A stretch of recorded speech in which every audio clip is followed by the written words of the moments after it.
اعوذ باللہ من الشیطان الرجیم بسم اللہ الرحمن الرحیم۔ آج ہم سورہ بقرہ کی آیت نمبر 12 سے شروع کریں گے۔ الا انہم ہم المفسدون ولکن لا یشعرون۔ آگاہ ہو جاؤ، یہی لوگ حقیقت میں فساد کرنے والے ہیں مگر انہیں اس کا احساس تک نہیں۔ وَإِذَا قِيلَ لَهُمْ آمِنُوا، اور جب ان سے کہا جاتا ہے کہ تم بھی ایمان لاؤ، كَمَا آمَنَ النَّاسُ، جیسے دوسرے لوگ ایمان لے آئے ہیں، تو قَالُوا أَنُؤْمِنُ، تو وہ کہتے ہیں کیا ہم بھی ایمان لے آئیں۔ كَمَا آمَنَ السُّفَهَاءُ، تو کہتے ہیں کیا ہم بھی ایمان لے آئیں جس طرح وہ بے وقوف ایمان لے آئے۔ تو الا انہم ہم السفہاء ولکن لا یعلمون، تو جان لو بے شک وہ سب در حقیقت خود بے وقوف ہیں لیکن انہیں اپنی بے وقوفی اور ہلکے پن کا علم نہیں ہے۔ اب یہاں جو نقطہ ہے کما آمن الناس، کہ جیسے دوسرے لوگ ایمان لائے۔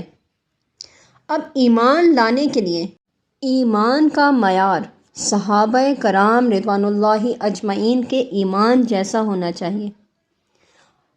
امام قرطبی رحمۃ اللہ علیہ نے اس بارے میں لکھا ہے کہ کما آمن الناس سے مراد حضرت عبداللہ بن سلام رضی اللہ تعالی عنہ اور ان کے اصحاب کا ایمان لانا ہے، اور جبکہ سیدنا ابن عباس رضی اللہ تعالی عنہ سے روایت ہے کہ اس سے مراد اصحاب محمد صلی اللہ علیہ وآلہ وسلم ہیں۔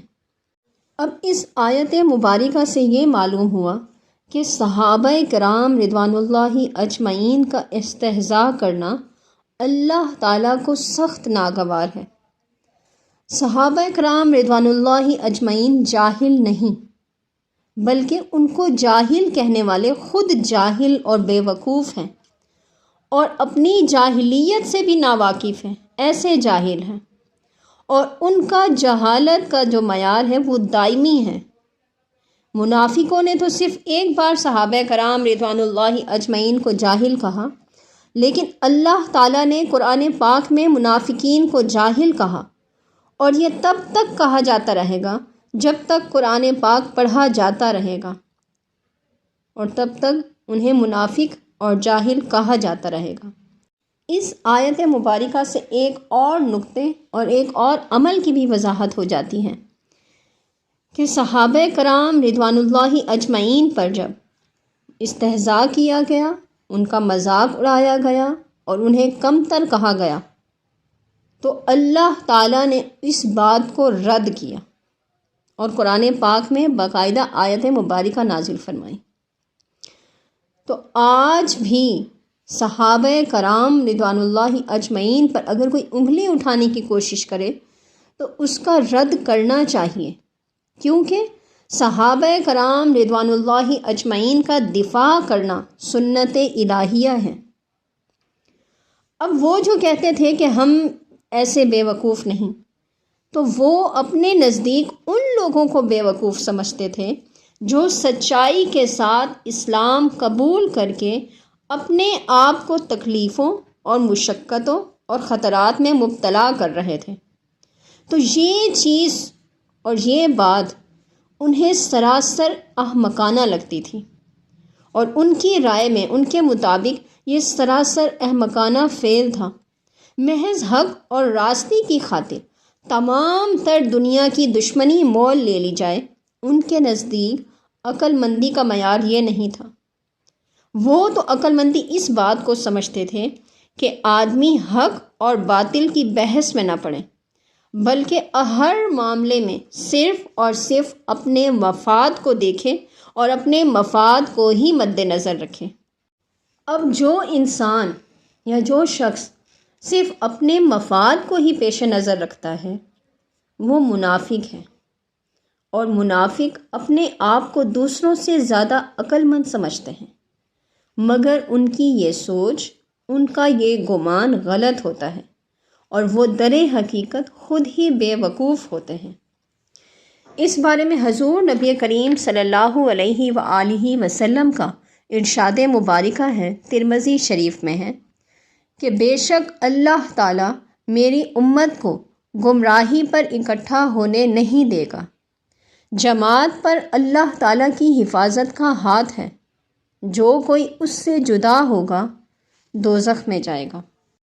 اب اس سے اگلی آیت کریمہ میں اللہ رب العزت نے ارشاد فرمایا وَإِذَا لَقُوا الَّذِينَ آمَنُوا، اور جب وہ ملتے ہیں ان سے جو ایمان لائے، قالوا آمنا، تو کہتے ہیں ہم ایمان لے آئے ہیں، وَإِذَا خَلَوْا إِلَىٰ شَيَاطِينِهِمْ، اور جب اپنے شیطانوں سے تنہائی میں ملتے ہیں، قَالُوا إِنَّا مَعَكُمْ إِنَّمَا نَحْنُ مُسْتَهْزِئُونَ، تو کہتے ہیں ہم یقیناً تمہارے ساتھ ہیں، ہم محض مذاق اڑاتے ہیں۔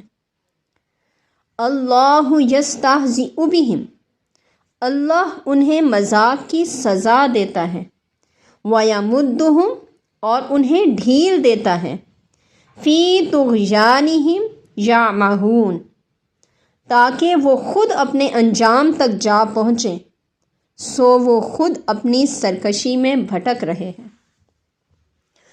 اب ان آیت مبارکہ میں منافقین کے کردار کی دو خاص علامتیں ہمارے سامنے آتی ہیں۔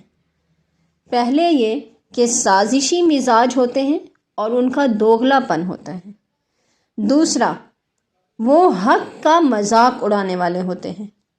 منافق اپنے خیال میں دوسروں کی تضحیک اور استہزاء کرتا ہے اور ہمیشہ دوہرے کردار کا حامل ہوتا ہے۔ اب اس کو استہزاء اس لیے فرمایا کہ منافقین اس دھوکے میں تھے کہ وہ مسلمانوں کو بے وقوف بنانے میں کامیاب ہو گئے ہیں، کیونکہ ان کی سرکشی اور نفاق کے باوجود ان پر مسلمانوں کے احکام جاری کیے گئے اور ان سے مواخذہ نہیں کیا گیا، لیکن حقیقت میں اللہ تعالیٰ اور اس کے رسول صلی اللہ علیہ وآلہ وسلم کو ان کے نفاق کا علم تھا، اور آخرت میں ان کے ساتھ صورتاً استہزاء کیا جائے گا۔ علامہ قرطبی رحمۃ اللہ علیہ نے لفظ استہزاء کی لغوی تعریف کرتے ہوئے لکھا ہے کہ اصل الاستہزاء الانتقام، کہ استہزاء کا معنی انتقام لینا ہے۔ اس تحقیق کے مطابق اللہ یستہزئ بہم کا معنی ہوگا کہ اللہ تعالیٰ ان سے ان کی شرارتوں کا انتقام لیتا ہے۔ عربی میں جب کوئی کام فعل کی سزا کے لیے کیا جائے تو اس کی تعبیر بھی اسی لفظ سے کر دیتے ہیں جس لفظ سے اس فعل کی تعبیر کی گئی ہو۔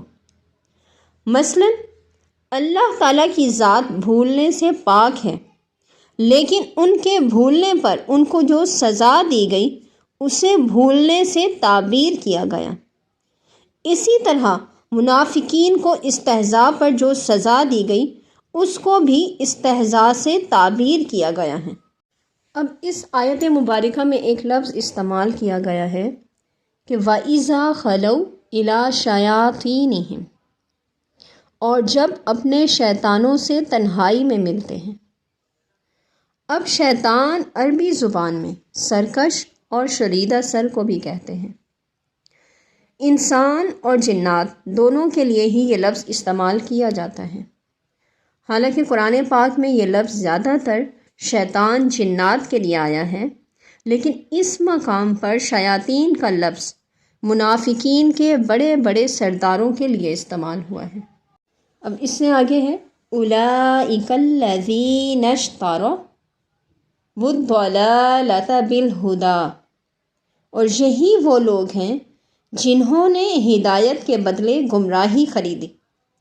فما ربحت تجارتہم، لیکن ان کی تجارت فائدہ مند نہ ہوئی۔ وما کانوا مہتدین، اور وہ فائدہ مند اور نفع بخش سودے کی راہ جانتے ہی نہ تھے۔ اب یہاں پر لفظ استعمال ہوا ہے اشترا۔ اشترا کا معنی ہے خریدنا، قیمت ادا کر کے کوئی چیز لینا۔ اب یہاں اشترا کا معنی تب درست ہو سکتا ہے جب کہ منافقوں کے پاس دولت ایمان ہوتی اور اسے دے کر وہ کفر خرید لیتے، لیکن منافقین کے پاس تو پہلے ہی کفر تھا۔ لہٰذا علامہ قرطبی رحمۃ اللہ علیہ نے لکھا ہے کہ اشترو یہاں پر استحبو کے معنی میں استعمال ہوگا۔ اب عرب میں محاورے میں شرا کا لفظ ایک چیز کو دوسری چیز کے معنی میں بدلنے کے لیے خاص ہے۔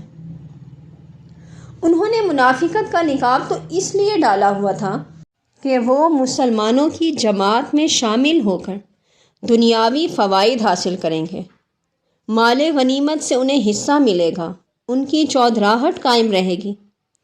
لیکن یہاں تو ان کی کوئی امید بھی پوری نہ ہوئی اور اللہ تعالیٰ نے ان کا پردہ چاک کر دیا۔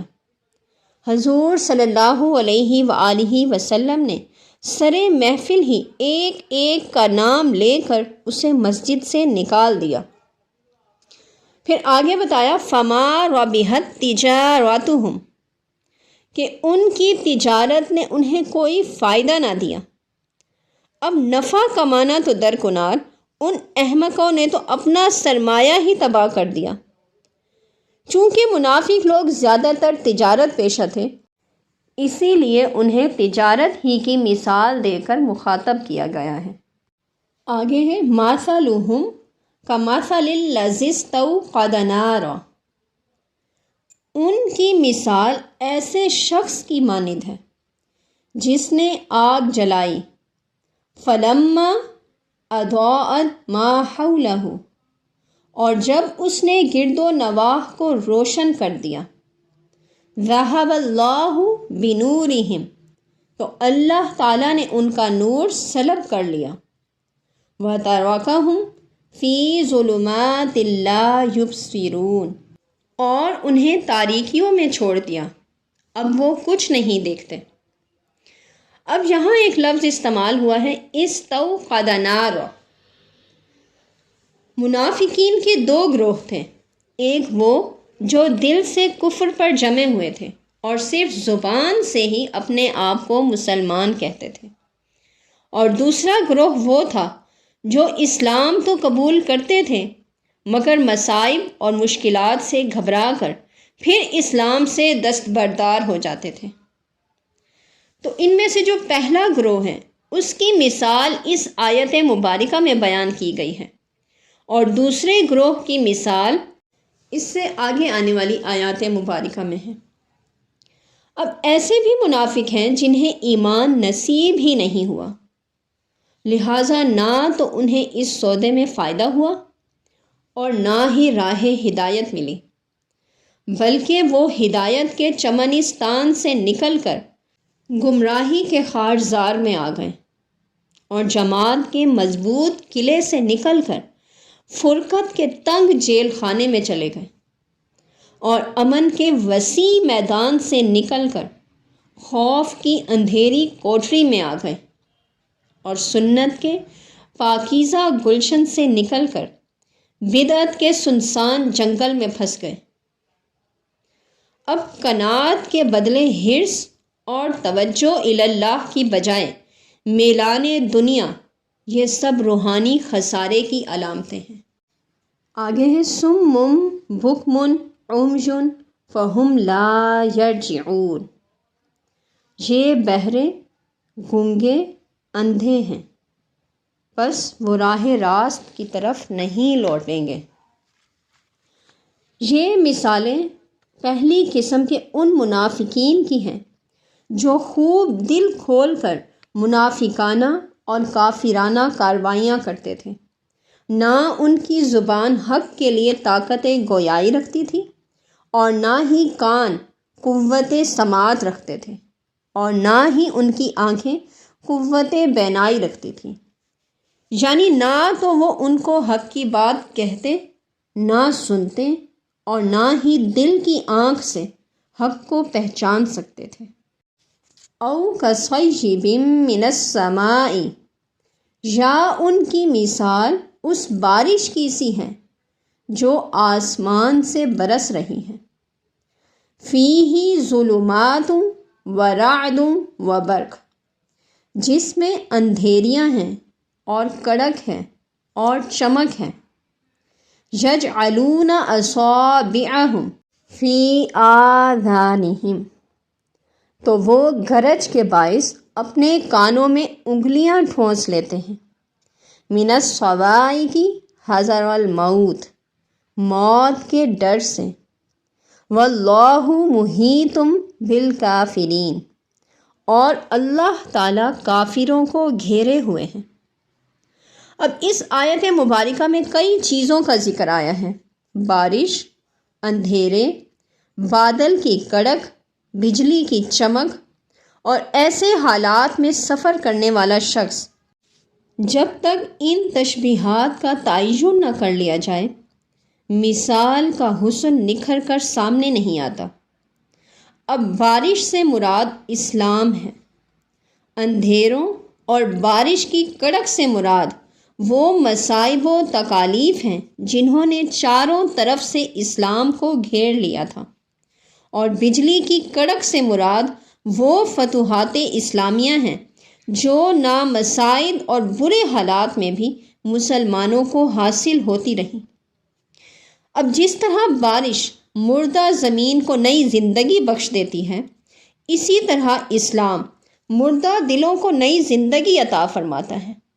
جیسے بارش برستے وقت گھٹائیں چھا جاتی ہیں اور تاریکی پھیل جاتی ہے، بادل کی خوفناک گرج سے دل دہلنے لگتے ہیں، بالکل اسی طرح اسلام کی بارش برستے وقت کھلی عداوتیں اور پوشیدہ سازشوں کا ایک ہنگامہ برپا ہو گیا، مصیبتوں کے بادل گرجنے لگے، اور جو سچے دل سے ایمان لا چکے تھے وہ ڈاواں ڈول تھے، وہ اسلام کے حیات بخش چھینٹوں سے سیراب بھی ہونا چاہتے تھے، لیکن مصائب کی تاریک گھٹائیں دیکھ کر، مشکلات کی کڑک سن کر ان کے دل ڈوب جاتے تھے، اور اسلام کا دامن چھوڑنے میں ہی انہیں اپنی سلامتی نظر آتی تھی۔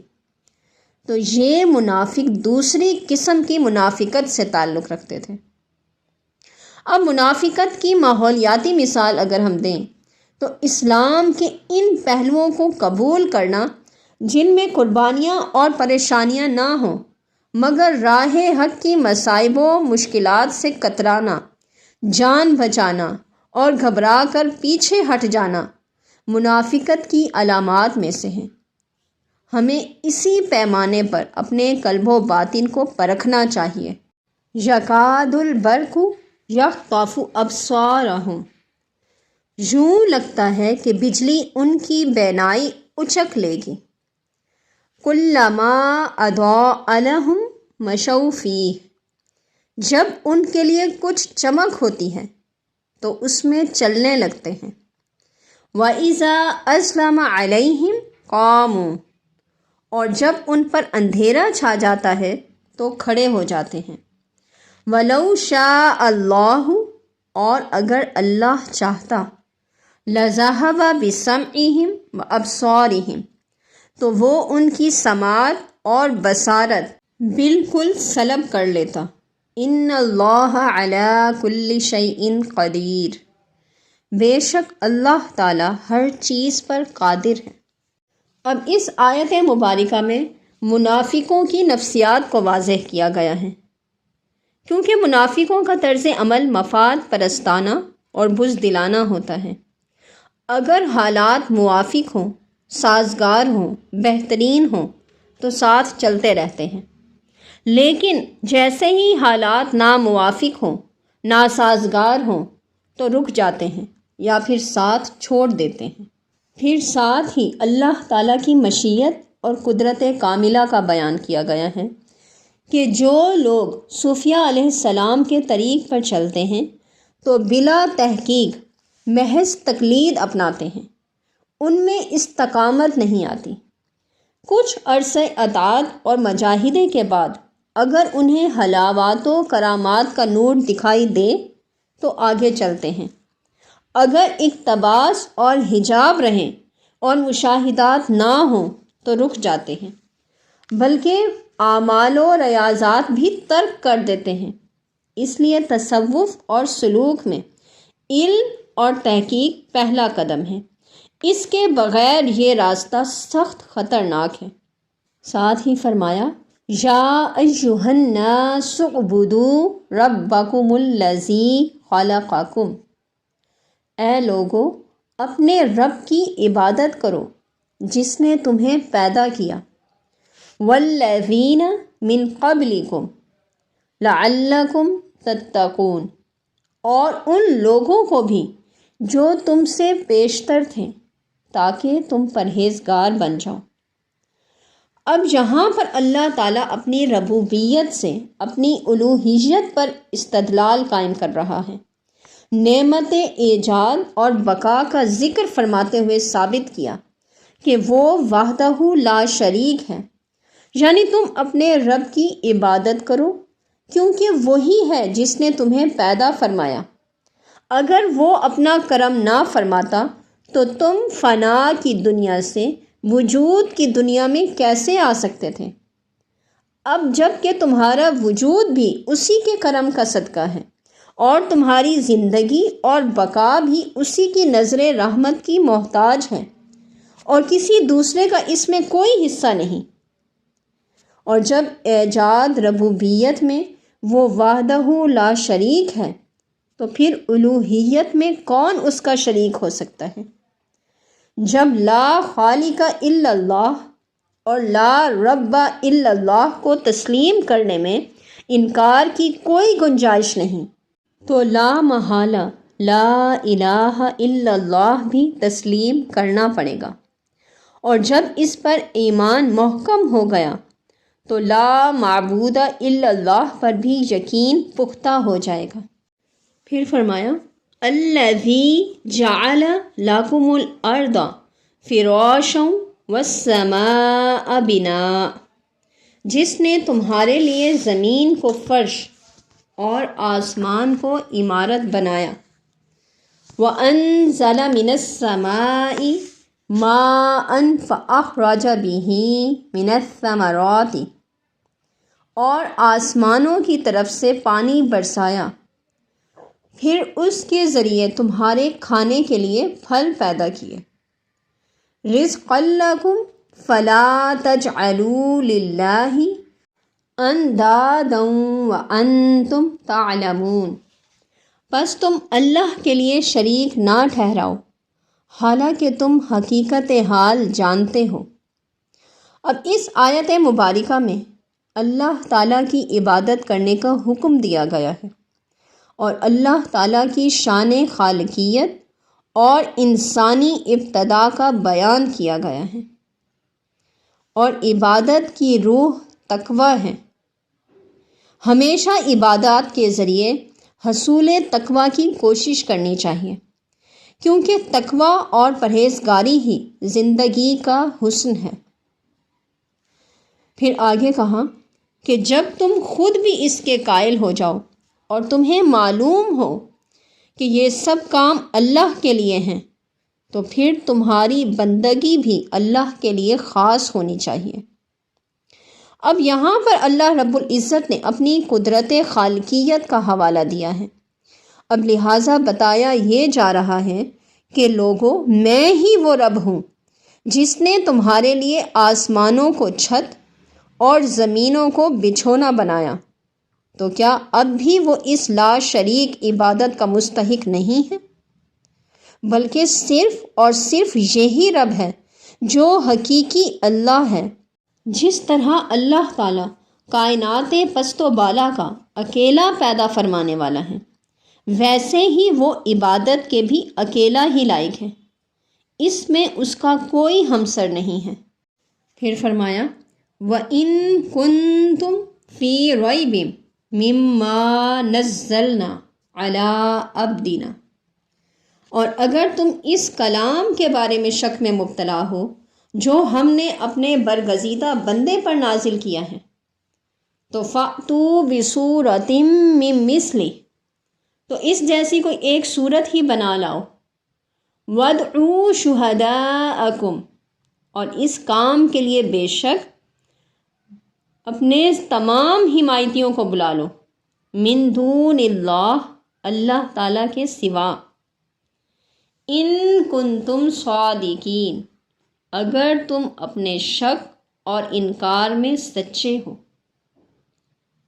فَإِن لَّمْ تَفْعَلُوا وَلَن تَفْعَلُوا، پھر اگر تم ایسا نہ کر سکو اور ہرگز نہ کر سکو گے، فَاتَّقُوا النَّارَ الَّتِي وَقُودُهَا النَّاسُ وَالْحِجَارَةُ، تو اس آگ سے بچو جس کا ایندھن آدمی یعنی کافر اور پتھر ہیں، اُعِدَّتْ لِلْکَافِرِین، جو کافروں کے لیے تیار کی گئی ہے۔ اب اس آیت مبارکہ میں مسلمانوں کی روحانی کفالت کے 2 سرچشمے بیان کیے گئے ہیں۔ پہلا ہے قرآن پاک، جو کہ اس آیت میں بیان کیے گئے لفظ مما نزلنا سے ثابت ہیں، اور دوسرا ہے صاحب قرآن حضور نبی کریم صلی اللہ علیہ وآلہ وسلم کی ذات مبارکہ، جو کہ علی عبدنا سے ثابت ہے۔ اب قرآن پاک کی نسبت اور حضور نبی کریم صلی اللہ علیہ وآلہ وسلم کی نسبت، دونوں کے سلامت رہنے سے ایمان کی حفاظت ہوتی ہے۔ اب پچھلی آیت مبارکہ میں توحید کا بیان تھا، اب توحید کے بعد یہاں پر اس آیت مبارکہ میں نبوت و رسالت کا بنیادی مسئلہ شروع ہوتا ہے۔ اب نبوت کی روشنی میں دلیل چونکہ معجزہ ہوتا ہے، جس طرح دیگر انبیاء کرام کو اپنے اپنے زمانے کے مناسبت سے جس طرح ہزاروں معجزے دیے گئے جو ان کے لیے دلیل نبوت ہے، اسی طرح نبی مکرم صلی اللہ علیہ وآلہ وسلم کو بھی بے شمار معجزات عطا ہوئے۔ ان میں سے سب سے بڑا علمی معجزہ قرآن پاک ہے، جو آپ صلی اللہ علیہ وآلہ وسلم کی نبوت کی سب سے بڑی دلیل ہے۔ یہ چیلنج صرف عرب کے شعراء اور بلغین کے لیے نہیں، بلکہ عرب و عجم کے سب منکرین کو دیا جا رہا ہے۔ اسلام کے دشمنوں کے لیے یہ کتنا آسان طریقہ تھا کہ 3 آیات کی ایک سورت بنا کر قرآن پاک کے اس چیلنج کا جواب دے دیتے، اور اس طرح قرآن پاک نبوت اور اسلام کی صداقت اور عظمت کو یک دم ختم کر کے بیک کرشمہ ساہکار کا منظر دکھا دیتے۔ لیکن 14 صدیاں گزر چکی ہیں، اور شرق و غرب کے بدخواہ اپنی بے چین خواہشوں، لگاتار کوششوں اور جاں گسل کاوشوں کے باوجود اس چیلنج کا جواب آج تک نہیں دے سکے، اور نہ ہی قیامت تک دے سکیں گے۔ جیسا کہ قرآن پاک نے پیش گوئی کر دی، تو اب کسی انصاف پسند ذی ہوش کے لیے یہ ماننے میں انکار کی کوئی گنجائش نہیں رہ جاتی کہ قرآن پاک اللہ کا کلام ہے، اور جس عبد مقرب صلی اللہ علیہ وآلہ وسلم پر یہ قرآن پاک نازل ہوا ہے، وہ اللہ تعالیٰ کا برگزیدہ رسول ہے۔ اور اس ایک آیت میں قرآن پاک کے کلام الہی ہونے اور حضور سرور عالم صلی اللہ علیہ وآلہ وسلم کے رسول ہونے کی ایسی دلیل پیش فرما دی جس کے سامنے بڑے بڑے سرکش مخالفوں کی گردنیں جھک گئیں۔ تاہم حضور صلی اللہ علیہ وآلہ وسلم نے سورہ کوثر لکھوا کر عرب کے دستور کے مطابق باب کعبہ پر آویزاں کر دی تھی۔ کئی روز تک برابر لٹکتی رہی، مگر سب کو سانپ سونگھ گیا۔ بالآخر کسی شاعروں کے سربراہ نے اس کے آخر میں ایک جملہ لکھا، لیس ھذا من طاقت البشر۔ یہ جملہ لکھ کر انہوں نے اپنی عاجزی اور کمی کا کھلا اعتراف کر لیا، اور لن تفعلوا میں کیونکہ غیب کی خبر دی گئی تھی، لہٰذا جب وہ یہ نہ کر پائے تو یہ بھی ایک مستقل دوسرا معجزہ ہوگا۔ وَبَشِّرِ الَّذِينَ آمَنُوا وَعَمِلُوا الصَّالِحَاتِ أَنَّ لَهُمْ جَنَّاتٍ تَجْرِي مِن تَحْتِهَا الْأَنْہَارُ، اور آپ ان لوگوں کو خوشخبری سنا دیں جو ایمان لائے اور نیک عمل کرتے رہے، ان کے لیے باغات ہیں جن کے نیچے نہریں بہتی ہیں۔ کلما رزقوا منہا من ثمرۃ رزقا قالوا ھذا الذی رزقنا من قبل واتوا بہ متشابہا، جب انہیں ان باغات میں سے کوئی پھل کھانے کو دیا جائے گا تو وہ کہیں گے کہ یہ تو وہی پھل ہے جو ہمیں دنیا میں پہلے دیا گیا تھا، حالانکہ انہیں ملتے جلتے پھل دیے گئے ہوں گے۔ وَلَهُمْ فِيهَا أَزْوَاجٌ مُطَهَّرَةٌ وَهُمْ فِيهَا خَالِدُونَ، اور ان کے لیے جنت میں پاکیزہ بیویاں بھی ہوں گی اور وہ ان میں ہمیشہ رہیں گے۔ اس سے پہلی والی آیت میں عذاب اور وعید کا ذکر ہے، اب ساتھ ہی ایمان والوں اور نیک اعمال کرنے والوں کے لیے جنت اور اس کی نعمتوں کے ذکر کے ساتھ ان کی ڈھارس بندھائی جا رہی ہے۔ حضرت معاذ رضی اللہ تعالی عنہ فرماتے ہیں کہ عمل صالح وہ ہے جس میں 4 چیزیں ہوں: علم، نیت، صبر، اخلاص۔ اور اس سے یہ بات بھی واضح ہو گئی کہ جنت کی ابدی نعمتوں کا حقیقی مستحق وہ ہے جو ایمان اور عمل صالح دونوں سے متصف ہو۔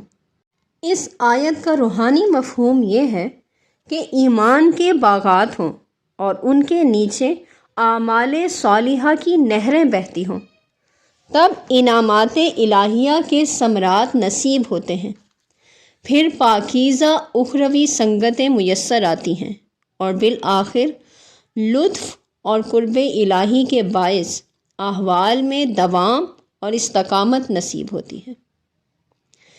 اہل معرفت کو اپنے ایمان و عمل کی برکت سے اسی زندگی میں کئی جنتیں نصیب ہوتی ہیں، مثلا جنت عبودیت، جنت ربوبیت، جنت محبت، جنت معرفت، جنت قربت، جنت مشاہدہ، جنت وصال اور جنت بقا۔